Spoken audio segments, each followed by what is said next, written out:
plug. New book came out, The Art of Grace, on moving well through life, by Sarah Kaufman, who's the dance critic for the Washington Post. And she's also a winner of a Pulitzer Prize a few years ago. Anyway, she interviewed me for this book, so I have 2 pages in here. What grace means, from a religious point of view. And of course, the fact that you can have so many different perspectives shows the versatility of the word grace. I mean, just think in English what grace means. It's theological, it's aesthetic, dance, etc. So you do find that same kind of, I won't say confusion, but richness, theologically as well. And I'd like to look at it, both from a Christian and from a Buddhist point of view then as well. Other reasons I'd like to consider grace. Another one is that I'm part of a study group at Union Theological, and there's a Christian, a Presbyterian woman who was also a spiritual directee of mine, and a young rabbi from Brooklyn, and they had been working together, I recently found out, discussing grace and how, again, intriguing a discussion that could be from the 2 perspectives, Christianity and Judaism. And finally, the perpetual issue that comes up in discussions of Christianity and Buddhism, which is jiriki tariki in Japanese, other power or self-power, which I've commented on many times, and I'll just bring up again this time. So it is an issue in interfaith work, what grace could or should be, and how we should understand it from an interfaith perspective. So, what are we talking about?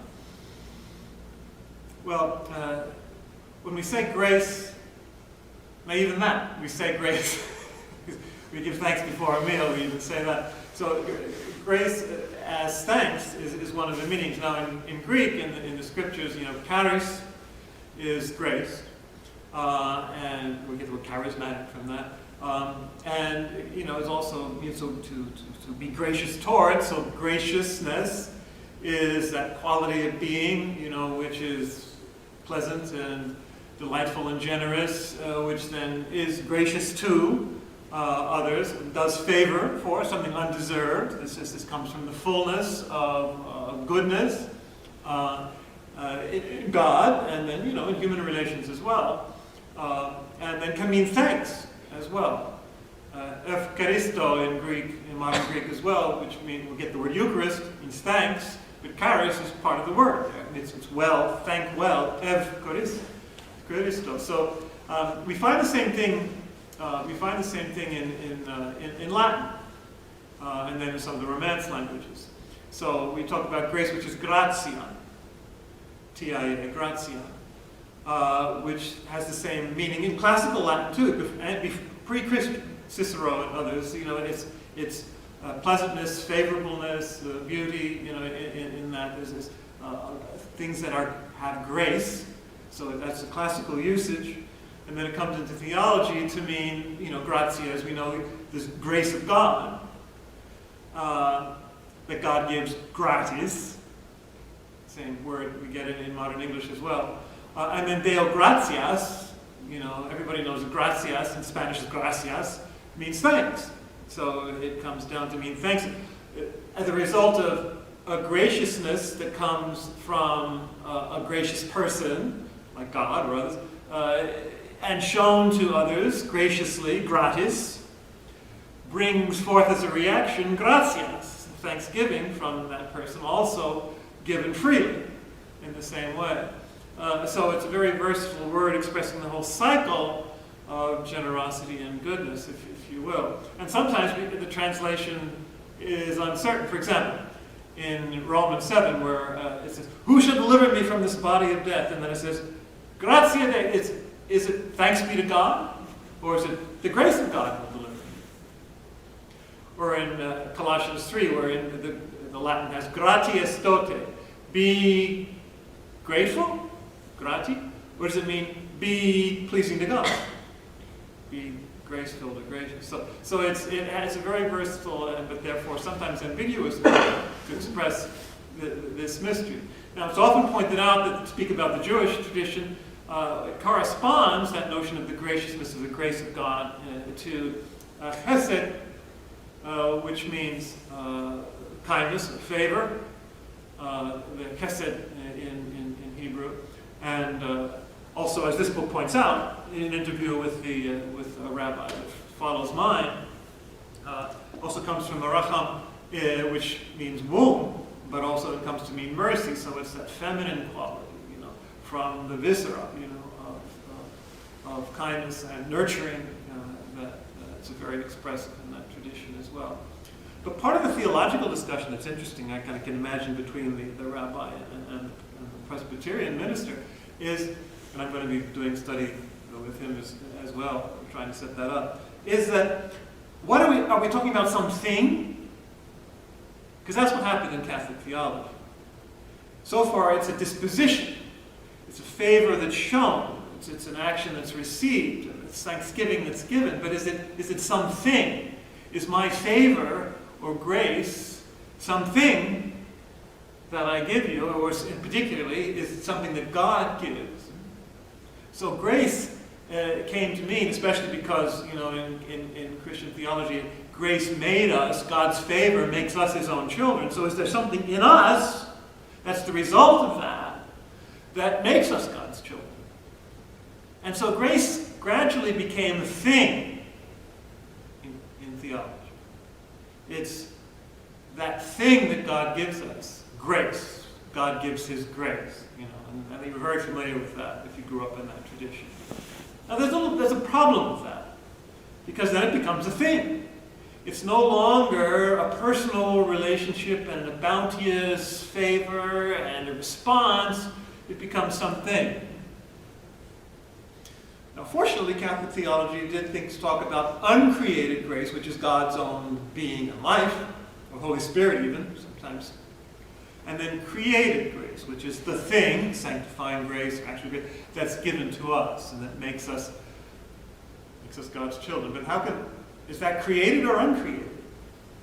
How can a created thing, if it is just a created thing, God's grace in us, how can that make us participants in God's own life if it's just something created?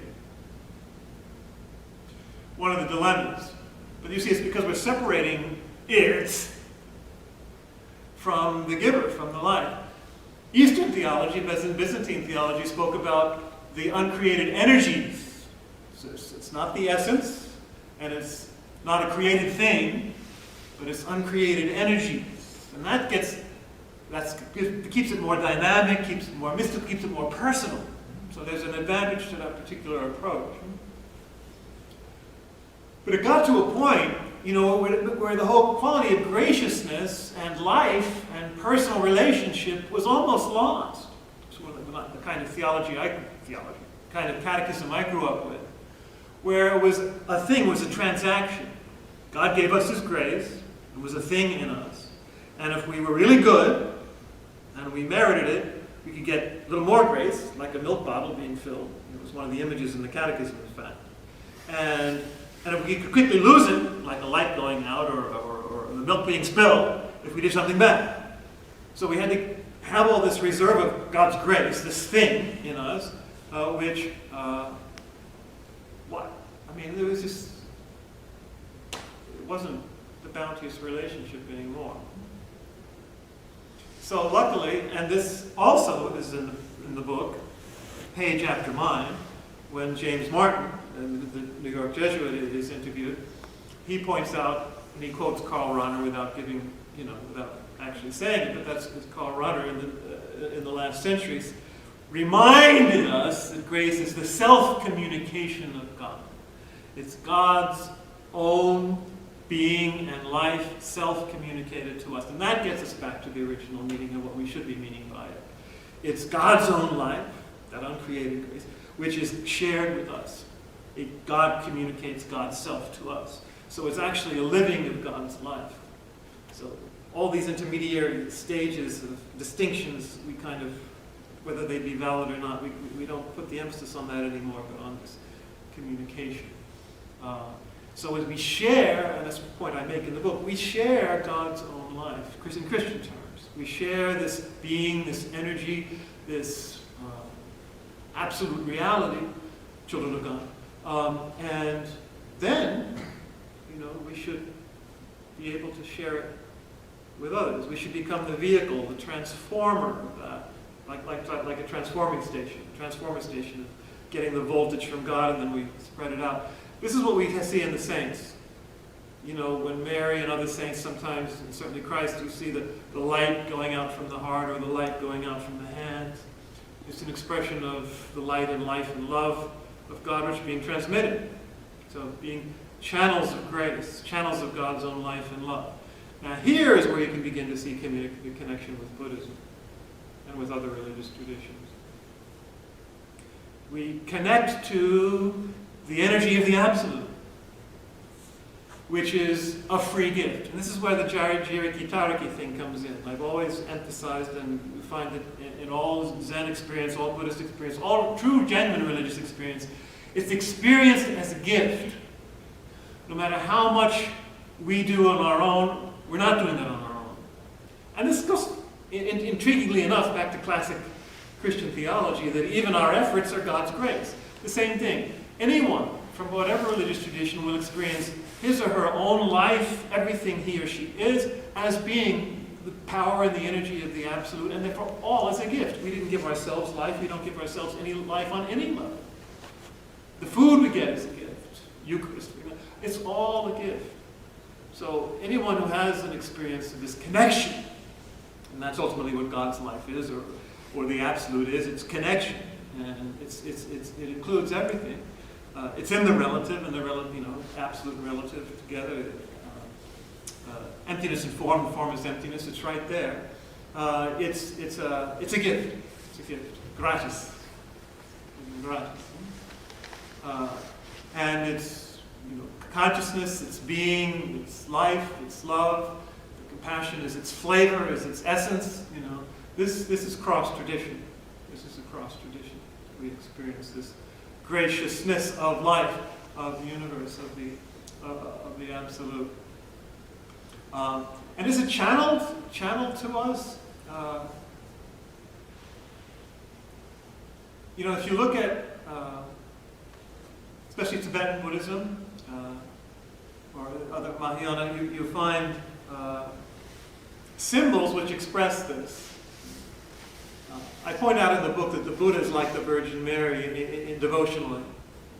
That the devotees go to them to receive an outpouring of this divine energy. They're the channels that I was speaking about a minute ago. Now, you don't find this in original Theravada Buddhist doctrine, but you do find it in the imagery, the devotional imagery that is expressed. For example,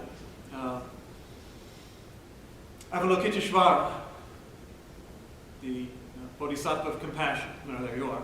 Bodhisattva of compassion in Mahayana Buddhism, as not just Zen, but Mahayana in general, is, the purveyor of compassion. I want to quote from the Lotus Sutra. There's a whole chapter on Avalokiteshvara and called, Kannon in Japanese, Kuan Yin in Chinese. You know how the gender changes, from the original masculine to feminine, to point out, like the Raham and the womb, it's such a feminine quality which is also masculine. When you get to the Absolute, there's no distinction, right? It's both. Then you'll see that this kind of notion of the sharing, and the Bodhisattva, who is precisely someone who is there to help and to transmit life and energy and hope, is what we are all called to be. We're all Bodhisattvas, enlightened beings, is what the word means in that sense.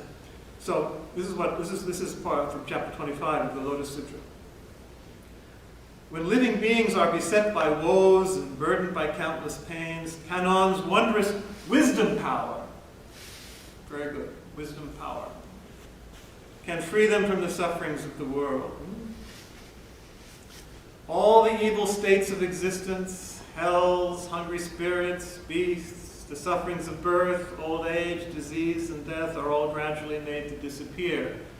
Wisdom penetrates all things, as the Book of Wisdom says. Her true regard, pure regard, vast wisdom regard, merciful regard, compassionate regard, are always aspired to and ever revered. She is a pure, unclouded beacon of light. There you are, transmitting light, like Mary. A son of wisdom. Son of wisdom, Jesus too. Son of wisdom, destroying all darkness. A light shining everywhere in the world. Her mercy is the roaring thunder. Her compassion is the great cloud that together pour forth the sweet dew of Dharma rain and quench the flames of delusion. So there's the image of light. Grace is light. The image of water, dew, like the image of water leaping up to life eternal, grace. So grace is light and water. Wondrous voice, speech, world-regarding voice, Brahma voice, voice of the rolling tide.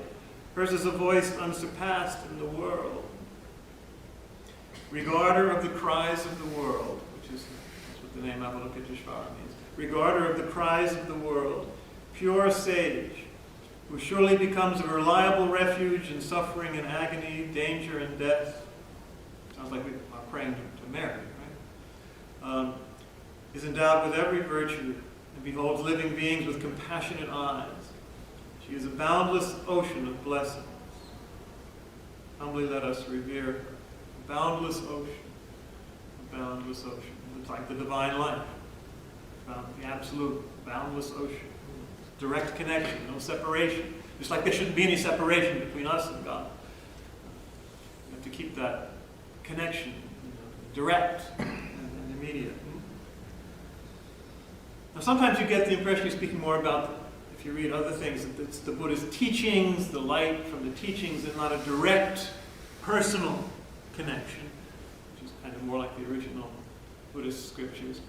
But I say in the imagery, it's very interesting. Kannon, as many of you would know, maybe you have an image at home, carries a little vase, a little decanter of, well, mercy, love, nectar, divine nectar. So you have this notion of almost like the substance, grace, you can pour out, which is really just the divine light and life and love, which enlivens us and gives us hope and joy. So there's that sense of dispensing it, having received it, in the cup, and then dispensing it. Something like the Holy Grail in our tradition, which is filled with the divine nectar, the blood of Christ, and then is dispensed. Now it can be poured out. Another beautiful example of that is Avalokiteshvara is said to come from Amitabha Buddha, the Buddha of boundless light, of Pure Land, the Pure Land Buddha, and his Sambhogakaya form, his delight form, his joyous form is Amitayus. Amitayus is a great favorite of mine. This Buddha of boundless life, who carries a jar of nectar, a vase of nectar, a container of nectar, which is the Amrita, the divine nectar, which you find also generated in this churning of the milk sea in the Hindu tradition, the Soma in the Hindu tradition, ambrosia in the Greek classical tradition. There's all this sense of a nourishing, life-giving life itself, a nectar, which is the divine life itself, which is poured into us through these various intermediaries, saints and bodhisattvas, etc., etc. So there's a strong sense of the sharing of the divine life, and of course with absolute and form is absolutely, it's a direct share in the absolute, in the fullness of life, which gets us back to what Christian grace originally meant. It was to share in God's own life. So when we talk about grace, that favor. It's its abundance, its immediacy, its relationship, its generosity. It's this boundless share in an absolute energy, a divine life, which is freely given and freely bestowed then through us as well. And when you share in this cycle of life, that graciousness of existence, that bounty of reality, well then, will you experience what life is supposed to be? Life is supposed to be grace, and graceful, and be a graceful person when you're like this. Just as the whole universe can be then a dance, a graceful, gracious dance of giving and receiving in constant flow, of sharing in divine energy. So, you know how I always say grace, tutte cas, everything is grace? Exactly! Yes, exactly. In every tradition, when you get down to it. So let's get down to it.